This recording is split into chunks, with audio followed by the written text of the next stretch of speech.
जब भारत पर विदेशी शासन का अंधकार छाया तो छत्रपति शिवाजी सामने उभर के आए। जब धर्म और संस्कृति को मिटाने की कोशिश की जा रही थी, तब शिवाजी महाराज एक आशा की किरण बनकर सामने आए। शिवाजी महाराज की वीरता अद्भुत थी। उन्होंने मुगलों जैसी विशाल सेनाओं के सामने भी कभी हार नहीं मानी। उन्होंने आदेश दिया, नारी का सम्मान ही राष्ट्र का सम्मान है।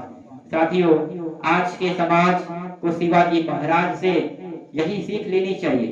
आदेश था, राजा वही जो प्रजा का और प्रजा का रक्षक और रक्षा करता हो। देश की सेवा करेंगे, अन्याय के खिलाफ खड़े होंगे और भारत को मजबूत बनाएंगे। युवाओं साथियों, छत्रपति शिवाजी महाराज केवल एक राजा नहीं थे, वे भारत के आत्मा थे, वे एक विचार थे, वे एक आंदोलन थे और सबसे बड़ा वे स्वराज के महानायक थे। जब भारत पर विदेशी शासन का अंधकार छाया तो छत्रपति शिवाजी सामने उभर के आए। जब धर्म और संस्कृति को मिटाने की कोशिश की जा रही थी, तब शिवाजी महाराज एक आशा की किरण बनकर सामने आए। साथियों, शिवाजी महाराज का जन्म 19 फरवरी 1630 को शिवनेरी दुर्ग में हुआ था। साथियों, उनकी माता जीजाबाई ने उन्हें बचपन से ही रामायण, महाभारत और वीरों की कहानियां सुनाई। माता जीजाबाई ने शिवाजी के मन में देशभक्ति और धर्म रक्षा की भावना जगाई। बहुत छोटे उम्र में ही शिवाजी महाराज ने संकल्प लिया, हम अपना स्वराज स्थापित करेंगे। सोचिए साथियों, एक युवा बालक इतना बड़ा सपना देखता है और उसे सच कर के दिखाता है। शिवाजी महाराज की वीरता अद्भुत थी। उन्होंने मुगलों जैसी विशाल सेनाओं के सामने भी कभी हार नहीं मानी।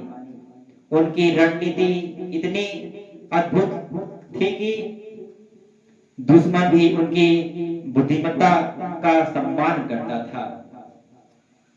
उन्होंने गुरेला युद्ध नीति अपनाई, कम सैनिक में भी बड़े बड़े युद्ध जीते। शिवाजी महाराज ने यह साबित कर दिया, जीत संख्या से नहीं, साहस और रणनीति से होती है। साथियों, शिवाजी महाराज को किलों का राजा कहा जाता है। उन्होंने कई दुर्गों का निर्माण कराया और उन्हें मजबूत किया। रायगढ़, प्रतापगढ़, सिंहासनगढ़, जिसे सिंहगढ़ कहा जाता है, जैसे किले आज भी उनकी वीरता की कहानी सुनाती है। ये किला केवल पत्थर नहीं, ये स्वराज की पहचान है। साथियों, शिवाजी महाराज के लिए स्वराज का मतलब केवल सत्ता नहीं था। स्वराज का अर्थ था जनता की रक्षा, न्याय की स्थापना, धर्म और संस्कृति का संरक्षण, आत्मसम्मान के साथ जीवन। उन्होंने कहा था,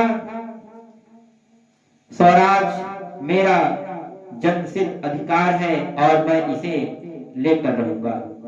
साथियों, शिवाजी महाराज की सबसे बड़ी विशेषता थी उनका महिलाओं के प्रति सम्मान। युद्ध में भी उन्होंने कभी महिलाओं का अपमान नहीं होने दिया। उन्होंने आदेश दिया, नारी का सम्मान ही राष्ट्र का सम्मान है। साथियों, आज के समाज को शिवाजी महाराज से यही सीख लेनी चाहिए। शिवाजी महाराज का शासन प्रजा के लिए था, उनका प्रशासन न्यायपूर्ण था। उन्होंने किसानों, गरीबों और आम जनता का ध्यान रखा। उनका आदेश था, राजा वही जो प्रजा का और प्रजा का रक्षक और रक्षा करता हो। साथियों, आज शिवाजी महाराज हमें सिखाते हैं, वे हमें सिखाते हैं कि साहस सबसे बड़ी शक्ति है। अन्याय के खिलाफ आवाज उठानी चाहिए। राष्ट्र सर्वप्रिय है। आत्मसम्मान कभी नहीं छूटना चाहिए और छोड़ना चाहिए। नेतृत्व सेवा से आता है, घमंड से नहीं। साथियों, अगर आज का युवा शिवाजी महाराज के विचारों पर और विचारों को अपनाए तो भारत फिर से विश्व गुरु बन सकता है। साथियों, आज भारत आगे बढ़ रहा है, लेकिन हमें अपने संस्कार, साहस और देशभक्ति को नहीं भूलना चाहिए। आज भी हमें शिवाजी महाराज जैसे नेतृत्व की जरूरत है, जो ईमानदार हो, निर्भक हो, जो राष्ट्र को सर्वप्रिय माने। साथियों, अंत में मैं बस इतना कहना चाहूंगा, हर भारतीय के लिए प्रेरणा का स्रोत है शिवाजी महाराज। हम उनके आदर्शों पर चलेंगे, देश की सेवा करेंगे, अन्याय के खिलाफ खड़े होंगे और भारत को मजबूत बनाएंगे। इसी संकल्प के साथ मैं अपनी वाणी को विराम देना चाहूंगा। जय भवानी, जय शिवाजी, जय हिंद, जय मां भारती। बहुत बहुत धन्यवाद।